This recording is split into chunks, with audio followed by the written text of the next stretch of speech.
السلام عليكم ورحمة الله وبركاته. النهاردة هنشرح نسخة سناب شات بأموجي الايفون.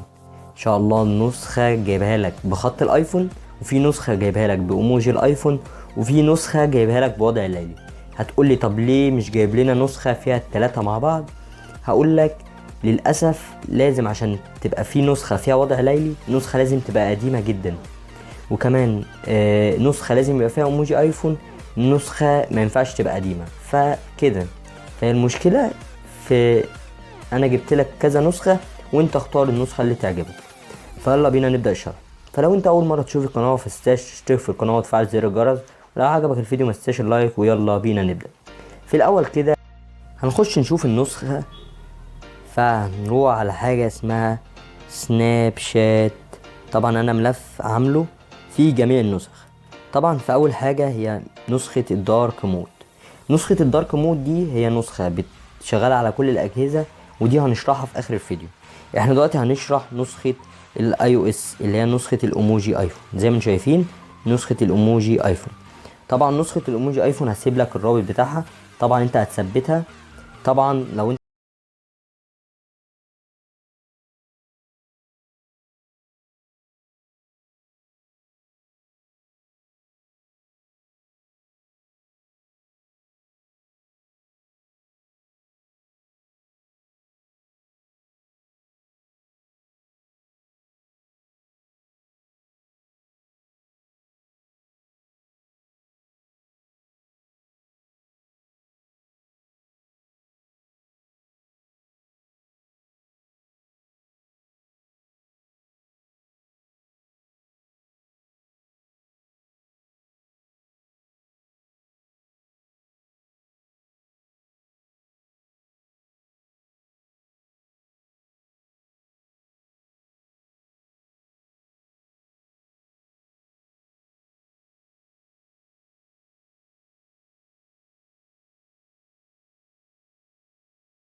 باللغة العربية، يبقى انت عندك نسخة باللغة الانجليزية ونسخة باللغة العربية على حسب النسخة اللي انت تعجبك. تمام.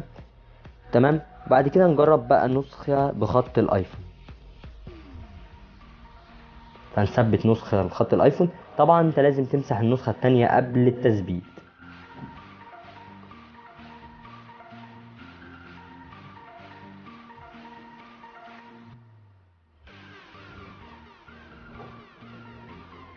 وبعد ما ثبتنا النسخة تعال نجرب النسخة. هنروح على النسخة زي ما انتم شايفين، النسخة بخط الايفون العريض. هتقولي طب النسخة دي فيها ايموجي الايفون؟ هقول لك لا، النسخة ما فيهاش ايموجي الايفون، ولكن فيها خط الايفون العريض. تمام. هي النسخة ما فيهوش ايموجي ايفون ولكن فيها الخط العريض. لو انت عندك ايموجي ايفون في تليفونك وشغالها في السناب وعايز نسخة بخط الايفون بس، فهي النسخة دي زي ما انتم شايفين، النسخة بخط الايفون العريض. تمام. دي تالت نسخة معانا. يبقى احنا نسخة بخط الايفون والنسختين بايموجي الايفون، نسخة باللغة العربية ونسخة باللغة الانجليزية. ليه انا سايب لكم نسختين؟ بسبب اللي انت لو انت عندك مشكلة، عشان في ناس كتير بتقولي اللي النسخ بتبقى بايظة ولكن النسخ شغالة، ولكن انا بديك كذا نسخة احتياطي. طبعا احنا كده فاضل لنا نسخة الدارك مود. طبعا في نسختين زيادة موجودين.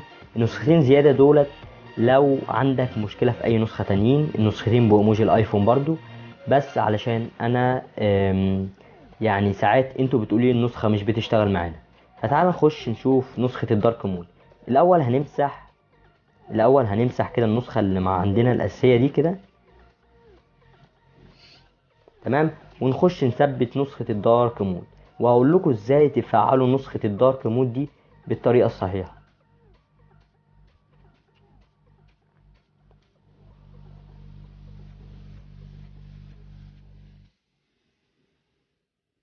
تمام. بعد ما تثبتوا النسخة لازم تخشوا تعملوا حاجة في الاعدادات، دي مهمة جدا.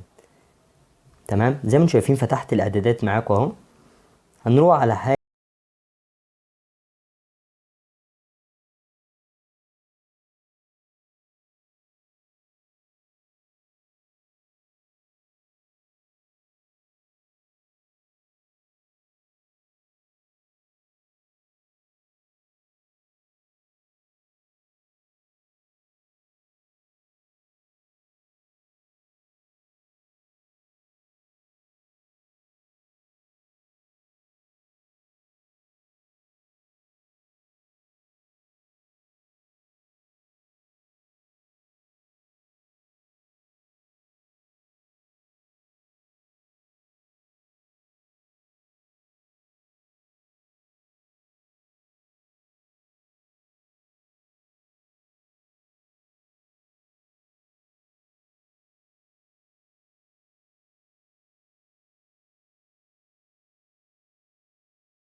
الدارك مود بطريقة صحيحة جدا وطريقة سهلة.